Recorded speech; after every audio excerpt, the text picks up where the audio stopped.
Bonjour, je suis Max Monnoet, l'auteur de Sombre, un thriller psychologique qui se passe entre La Rochelle et l'île de Ré, paru aux éditions du Seuil. Mercredi 21 décembre. L'homme assis face à moi avait l'œil vide, la peau grise et les lobes d'oreilles en escalope de veau. Les manches de son sweatshirt gris avaient été découpées très haut, dans le but probable d'exhiber une paire de biceps que 2 décennies de pratique quotidienne de la musculation avaient durci façon poutrelle de soutènement.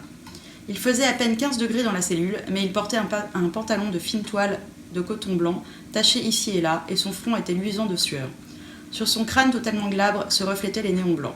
« C'est quand vous voulez, Doc. » Le Doc fut suivi d'un reniflement si puissant que je pus visualiser la trajectoire du molar à travers la trachée et jusque dans l'estomac.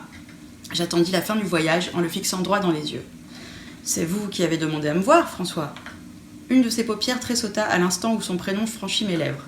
La plupart des détenus possédant un surnom, je n'aurais pas parié un copec sur Joe la brindille concernant celui-ci, et les gardiens se limitant au patronyme, il m'arrive souvent de rencontrer des hommes que la simple sonorité de leur prénom suffit à émouvoir.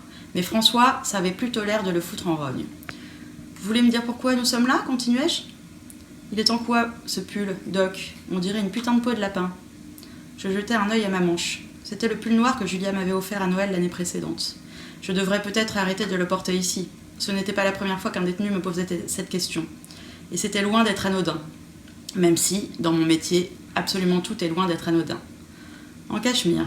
Et vous pouvez m'appeler Doc, si vous voulez, mais sachez que je ne suis pas médecin, je suis psychologue. Si vous le dites. Ses yeux étaient toujours aussi vides, comme 2 terriers inoccupés, laissés à l'abandon. Soudain, il tapa sur son crâne avec la pulpe de son index, faisant mine d'être frappé d'une révélation. « Attendez un peu, c'est votre nana qui vous l'a offert ?» Je parie. « Elle est comment, votre petite ?